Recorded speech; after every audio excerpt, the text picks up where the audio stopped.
La Coupe du Monde est là. Quand tu penses à la Coupe du Monde, tu penses aux supporters, aux drapeaux, aux rivalités et à la gloire.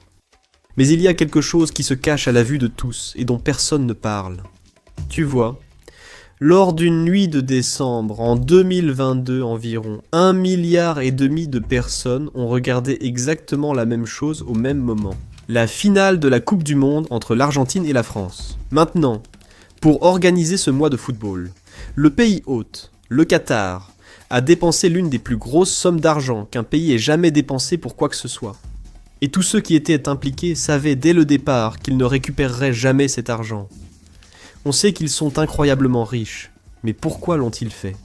Pourquoi la Russie l'a-t-elle fait juste avant le Qatar et le Brésil avant cela? En fait, les pays se battent, bec et ongles, et dans certains cas, trichent carrément pour avoir le droit de perdre des milliards de dollars. Maintenant, je sais que les gens disent généralement que vous récupérez cet argent grâce aux activités économiques, c'est-à-dire que les gens viennent dans votre pays, dépensent beaucoup d'argent, découvrent votre pays, et peut-être même y restent. Mais en réalité, si vous regardez les chiffres après la Coupe du Monde, ils ne prouvent jamais vraiment ce point. Dans l'histoire récente, aucun pays n'a réellement récupéré son argent, même si l'on inclut l'augmentation de l'activité économique. Mais vous voyez, le but d'accueillir la Coupe du Monde n'est pas de faire des bénéfices. Ce que ces pays veulent pas vraiment, c'est une chose que l'argent ne peut pas acheter. C'est l'attention de pratiquement toute la planète pendant un mois entier. Et il n'y a qu'une seule organisation au monde qui détient cette attention. Cette organisation est une association à but non lucratif enregistrée en Suisse, appelée FIFA. Détenir un tel contrôle vous donne énormément de pouvoir. Et à la fin de cette vidéo, je pense que vous comprendrez pourquoi la FIFA agit plus comme une superpuissance que comme une ligue sportive. Ils sont si puissants qu'ils font réécrire leurs lois au président. Ils peuvent exclure tout un pays du sport le plus populaire au monde et ils peuvent faire à peu près tout ce qu'ils veulent. Alors laissez-moi vous expliquer comment une association de football, regroupant environ 200 pays, est discrètement devenue plus puissante que la plupart des gouvernements du monde. Parce que cela n'est pas arrivé par hasard. Quelqu'un l'a organisé ainsi intentionnellement. Et c'est une histoire intéressante. Commençons par la question évidente. Qu'est-ce que la FIFA vend réellement? Maintenant, vous allez peut-être dire le football, mais malheureusement, ce n'est pas vraiment la réponse. Le produit pour la FIFA, c'est l'attention, comme nous l'avons mentionné plus tôt. Il y a plus d'attention concentrée en un seul endroit que n'importe où ailleurs sur la planète. Rien d'autre ne s'en approche. Regardons simplement les chiffres du Qatar en 2022. La FIFA affirme qu'environ 5 milliards de personnes ont interagi avec ce tournoi d'une manière ou d'une autre. C'est plus de 3 êtres humains sur 5 sur Terre. La Coupe du Monde est ce qui se rapproche le plus pour notre espèce, de se rassembler autour d'un même feu de camp. Mais vous voyez, ce genre d'attention vaut bien plus que l'argent des billets. Quand le monde entier regarde votre pays, vous pouvez choisir ce qu'il voit. Vous pouvez leur montrer de nouveaux stades, des routes propres, des foules heureuses, et surtout un lieu sûr ouvert aux affaires. Le Qatar ne s'intéressait pas vraiment au football, mais à l'image que le monde retiendrait de lui. Ce n'est pas une nouveauté. En fait, les gens font cela depuis très longtemps. Revenons en 1931. Le Comité international olympique a attribué les Jeux olympiques d'été de 1936 à Berlin. La décision a été prise avant qu'Hitler n'arrive au pouvoir. Mais au moment où les Jeux ont réellement eu lieu, l'Allemagne était une dictature nazie. Et Hitler a rapidement compris l'importance de ce qu'il avait entre les mains. Le recul et l'histoire nous aident à voir qu'il ne s'agissait pas seulement de jeux. Ce n'étaient pas les JO de Berlin. C'étaient les Jeux olympiques nazis. Il a transformé tout cela en une publicité pour le régime. Des bannières nazies partout. Surtout, les Jeux ont été mis en scène comme la preuve d'une Allemagne forte et ordonnée. Une Allemagne supérieure. Et ce qui est encore plus révoltant, c'est que 49 nations ont quand même envoyé leurs athlètes en Allemagne. En venant, elles ont montré au monde que le régime était normal. Adolf Hitler avait compris quelque chose à l'époque, que les gouvernements, surtout les dictatures, cherchent à reproduire depuis. Un événement sportif peut redorer une réputation bien mieux que n'importe quel film de propagande, affiche ou tout ce que vous pouvez imaginer. La Coupe du Monde ressemble à une fête ouverte à tous. Aujourd'hui, cette stratégie a même un nom, le sports washing. Je suis certain que vous en avez déjà entendu parler.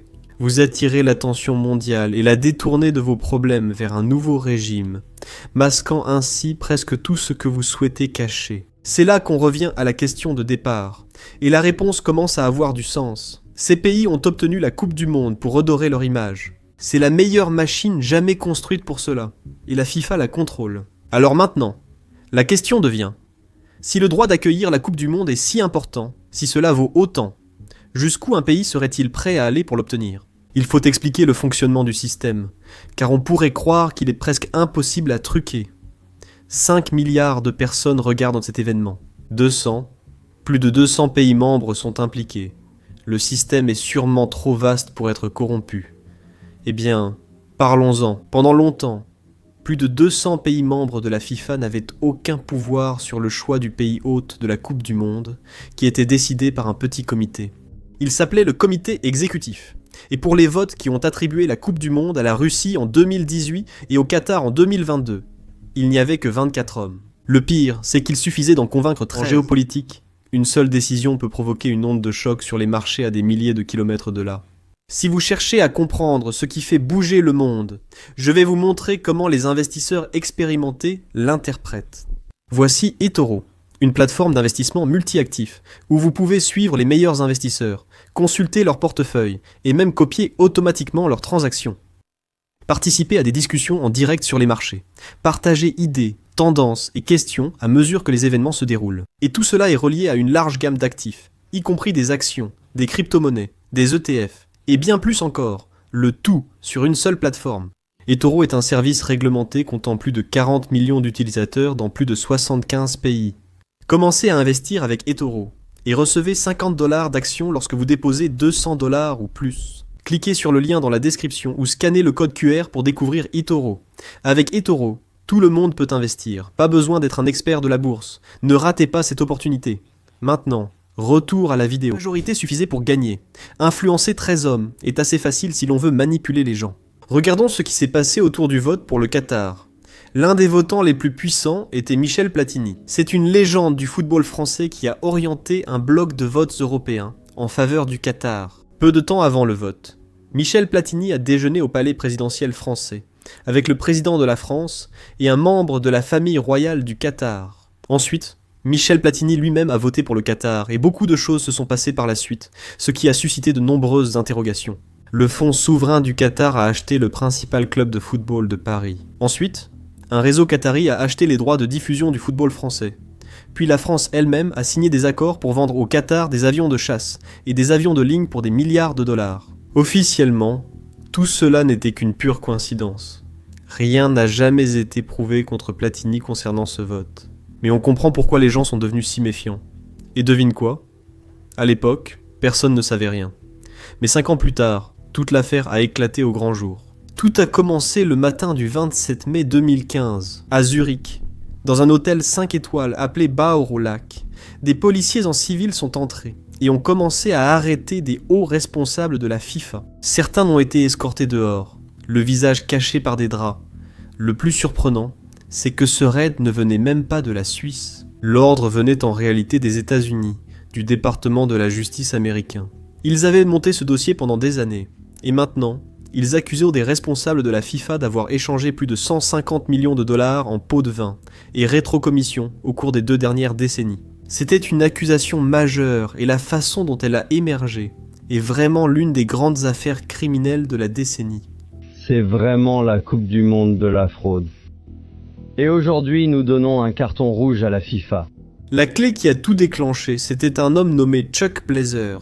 Blazer était l'un des administrateurs de football les plus puissants d'Amérique du Nord et il vivait comme un roi. Il avait un immeuble pour lui tout seul à New York et il en avait un autre juste pour ses chats. Et en plus de cela, il avait des millions de dollars qui affluaient sur ses comptes chaque jour, venant du monde entier. Il y avait juste un gros problème avec tout cela. Il ne payait pas ses impôts. Il avait besoin d'un avocat comme Better Call Saul. Parce que si vous avez vu cette série, vous savez que le crime majeur aux États-Unis, c'est de ne pas payer ses impôts. C'est alors qu'en 2011, le fisc est venu frapper à sa porte et Blazer risquait de passer le reste de sa vie derrière les barreaux. Alors il a passé un accord. Chuck Blazer est devenu un informateur pour le FBI. Ils l'ont équipé d'un micro. En fait, d'après les rapports, il semble qu'ils aient mis un micro dans son porte-clés et l'ont simplement renvoyé dans le monde du football, où il enregistrait. ses collègues lors de ces réunions, où ils discutaient de choses comme accepter des pots de vin en échange de faveurs, comme voter pour tel ou tel pays. Cette opération d'infiltration a révélé quelque chose de choquant. Tout le système était corrompu jusqu'à la moelle. Et un élément était vraiment choquant. À quel point il était facile et peu coûteux d'acheter le vote de quelqu'un de puissant. Prenons cette situation comme exemple. En 2011, un responsable qatari se présentait pour prendre la tête de la FIFA, et il a organisé une réunion avec des responsables du football caribéen à Trinité. Après son discours, il a sollicité leur soutien pour l'élection. Ensuite, il a dit aux responsables « Retournez dans la pièce d'à côté, un cadeau vous attend ». Quand les responsables sont entrés dans la pièce voisine, ils ont seulement vu des enveloppes brunes remplies d'argent. L'un d'eux a même compté l'argent. Il y avait simplement 40 000 $ en billets de 100 $. Ce n'est pas beaucoup d'argent si on y réfléchit bien, hein. Cet homme voulait diriger la FIFA, l'une des organisations les plus puissantes au monde, et acheter des votes à 40 000 $ chacun. Mais malheureusement pour ce type, un homme qui recevait le pot de vin a en fait pris une photo de tout cela et a révélé toute l'affaire au monde entier. Soyons honnêtes, une organisation puissante corrompue, ce n'est pas nouveau. Je suis sûr que ça arrive tous les jours. Mais vous voyez, la FIFA est devenue tellement puissante qu'elle a cessé de recevoir des ordres des gouvernements et a commencé à en donner à la place. Maintenant, vous savez pourquoi c'est comme ça. Tous les gouvernements de la planète veulent ce mois d'attention mondiale sur leur pays, et ils le veulent vraiment. Et devinez quoi? La FIFA fixe maintenant le prix, ce qui veut dire qu'en plus de recevoir ces enveloppes, la FIFA impose aussi tout un tas de règles que le gouvernement doit suivre s'il veut organiser une Coupe du Monde. Et ces règles sont généralement en conflit avec les lois locales. Et devinez qui gagne le débat à chaque fois qu'il y a un conflit. Prenons l'exemple du Brésil par exemple. En préparant la Coupe du Monde, 2014, le Brésil appliquait une loi interdisant la vente de bière dans les stades de football. C'était une loi raisonnable, surtout si vous connaissez les supporters sud-américains, les fans de football. Ils sont, comment dire ça gentiment, très passionnés. En fait, il y a même eu une guerre liée à un match de football en Afrique du Sud. Et devinez quoi? Même au Brésil, cette loi a été adoptée pour réduire la violence mortelle à l'intérieur des stades. Mais l'un des plus grands sponsors de la FIFA pour cette Coupe du Monde était Budweiser. Et la FIFA tenait vraiment à ce que des bières soient vendues à l'intérieur de ces stades. Donc le Brésil a été forcé de changer la loi. Et en plus de ça, un haut responsable de la FIFA a carrément déclaré publiquement que, eh bien, s'il ne change pas la loi, autre chose devra être changée. Cette partie de la négociation n'est pas négociable, si tu vois ce que je veux dire. Ce n'était pas non plus un incident isolé. Des choses similaires se sont produites en Afrique du Sud en 2010. La FIFA voulait un contrôle total de la publicité autour du stade, et devine quoi? Elle l'a obtenu. Mais ensuite, pendant un match, 36 femmes sont arrivées en portant des robes oranges. Très originales. Et apparemment, selon la FIFA, ces robes étaient liées à une marque de bière concurrente qui n'était pas sponsor. Devine quoi? Les fans ont été arrêtés, escortés hors des stades, et leurs passeports ont été confisqués jusqu'à la fin de l'enquête. La FIFA avait ce genre de pouvoir à l'intérieur des stades. Et puis, bien sûr, il y a les impôts, parce que personne n'aime les impôts. Comme condition pour accueillir la compétition, la FIFA exige toujours que le pays hôte rende la FIFA et ses sponsors pratiquement exonérés d'impôts pendant toute la durée du tournoi. En fait, cela s'est produit en Allemagne, en 2006. Lorsque l'Allemagne a accordé des centaines de millions de dollars d'exonération fiscale pour ce tournoi. Au Brésil, la FIFA et de grands sponsors comme Coca-Cola et Adidas ont aussi bénéficié d'exonérations fiscales fédérales totales sur leurs profits liés à la Coupe du Monde. Au Brésil, la situation s'est aggravée pour protéger les sponsors bénéficiant d'avantages fiscaux, au détriment des vendeurs ambulants et des personnes ordinaires vendant de la nourriture ou des souvenirs. Eh bien, ils ont été interdits de travailler près des stades, afin que les sponsors officiels puissent s'y installer. Cela a provoqué un énorme remue-ménage. Les Brésiliens ont remarqué ce qui se passait, et des manifestations ont éclaté dans tout le pays avec des slogans comme « Copa por quem ». Je suis sûr d'avoir mal prononcé, mais ça signifie globalement « Coupe du Monde pour qui ». Maintenant, tout cela reste minime comparé au prochain levier que la FIFA possède, et elle n'a pas peur de l'utiliser. C'est en quelque sorte l'option nucléaire, où ils peuvent bannir qui ils veulent. La FIFA peut faire disparaître un pays, pas littéralement, mais elle peut interdire à une nation entière de participer au football international. Souvent, ce pouvoir est utilisé pour de bonnes raisons. Par exemple, lorsque la Russie a envahi l'Ukraine en 2022, la FIFA a suspendu la Russie du football international. Mais parfois, ce pouvoir est utilisé de manière très discutable, comme dans le cas du Kenya. En 2022, le gouvernement kenyan a accusé leur fédération locale de football d'être trop corrompue. En gros, la fédération kenyane ne pouvait pas vraiment expliquer où elle dépensait l'argent. Et on comprend pourquoi cela paraît suspect pour un pays démocratique. Donc, le gouvernement a dissous la fédération et a temporairement pris en charge la gestion des opérations de football du pays. Pour la FIFA, c'était non, car ils ne voulaient aucune ingérence gouvernementale dans les fédérations de football. Donc, ils ont complètement interdit le Kenya de participer au football international. La FIFA présente cela comme une façon de protéger le football de la politique. Et pour être honnête, parfois c'est une bonne idée. Parfois cela n'a de sens qu'en creusant davantage. Pour la FIFA, ce n'est pas vraiment une question de politique ou d'autre chose. Ce que la FIFA veut vraiment protéger, ce sont les sponsors. La FIFA veut un spectacle propre et rentable parce que c'est exactement pour cela que les sponsors et les diffuseurs perdent des milliards. Et c'est pourquoi ils veulent éviter toute forme de controverse. Quelles qu'en soient les raisons, cela montre clairement que la FIFA détient un pouvoir incroyable. Alors la question suivante est, qui détient réellement tout ce pouvoir ? Est-ce une seule personne ? Est-ce un groupe de personnes ? Ou bien une cabale ? Eh bien, pour comprendre cette réponse, il faut revenir un peu en arrière et comprendre comment la FIFA en est arrivée là aujourd'hui. Vous voyez, pendant longtemps, la FIFA n'était vraiment qu'une fédération tranquille qui organisait des tournois. Elle n'avait pas vraiment tout ce qu'elle possède aujourd'hui. Mais cette transformation a commencé avec un homme d'affaires qui a vu l'avenir avant tout le monde. Il s'appelait Horst Dassler, et c'était le fils de l'homme qui a fondé Adidas. À la fin des années 1970 et au début des années 80, alors que la télévision explosait dans le monde entier, Dassler a compris quelque chose avant tout le monde.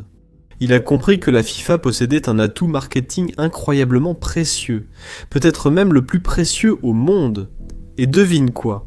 Les personnes qui contrôlaient la FIFA ne le savaient même pas elles-mêmes. Alors il a créé cette entreprise appelée ISL. Toute l'activité de cette entreprise consistait à acheter des droits à la FIFA pour les revendre à des sponsors. Ils sont devenus les intermédiaires parce qu'ils ont compris à quel point cet actif était important. L'entreprise s'est mise à gagner de l'argent à la pelle. Et devine qui est devenu jaloux de ça ? Le président de la FIFA, qui aurait voulu toucher sa part sous la table parce qu'il s'est rendu compte de tout l'argent que cette entreprise gagnait. Et les pots de vin ont commencé à affluer. Les chiffres étaient stupéfiants. Au fil des années, on estime que la société ISL a versé environ 100 millions de dollars de pots de vin à des responsables du football, en échange des droits de vendre des parrainages pour la FIFA. En fait, cela est devenu une telle habitude pour la société qu'une fois, ils ont accidentellement envoyé 1,5 million de dollars de pots de vin sur le compte de la FIFA, au lieu du compte de la personne qu'ils essayèrent de corrompre. C'est comme si j'envoyais accidentellement un message à quelqu'un d'autre, alors que je voulais l'envoyer à une autre personne. Mais au lieu d'un message, il s'agissait de 1,5 million de dollars. Et souvenez-vous, c'était dans les années 80. En tenant compte de l'inflation, la somme serait encore plus élevée. Pendant que tout cela se passait, il y avait un autre homme à la FIFA qui observait tout cela, et essayait de comprendre exactement comment la structure du pouvoir fonctionnait réellement à l'intérieur de la FIFA. Cet homme, c'était Sepp Blatter. Blatter a rapidement compris que si vous vouliez contrôler la FIFA, il vous fallait des blocs de vote. Il vous fallait ces votes pour vous soutenir. Et il a aussi compris que, généralement, les continents votaient ensemble. Donc les pays d'Afrique, même s'ils sont nombreux, votaient généralement ensemble. Donc ils votaient pour une seule personne. C'est pareil en Asie et dans les Caraïbes, bien que ces dernières ne soient pas un continent. Donc il a compris que tant que tu peux être ami avec les personnes qui contrôlent ces blocs de vote, tu peux contrôler la FIFA, et peu importe ce que pensent les autres. Peu importe l'avis des milliards de fans ou si les sponsors de l'entreprise te détestent, tant que tu contrôles les blocs de vote, tu détiens tout le pouvoir. C'est ce qu'il a fait. Il s'est entouré d'hommes qui apportèrent des votes, et il les a gardés satisfaits, si tu vois ce que je veux dire. Rien de sexuel, c'était purement professionnel. Des affaires sous la table, mais des affaires quand même. Il a dirigé la FIFA pendant 17 ans, et l'organisation a changé radicalement sous sa direction. Parlons des personnes qui travaillaient avec lui. Ces postes furent vite pris par des membres de familles royales, des milliardaires miniers et des intermédiaires politiques. On n'imaginerait pas que ces gens se soucièrent de faire partie de l'organisation de football la plus importante. Et devinez quoi ? Ils l'ont vraiment fait. Ces personnes ont compris que la FIFA était l'actif le plus précieux au monde et elles ont rapidement occupé ces postes. Et depuis ce moment-là, la FIFA agit comme un empire privé. Elle a traversé des scandales. Elle a même connu l'arrestation de certains de ses membres. Mais l'empire survit parce que le produit qu'il propose reste le produit le plus précieux sur Terre.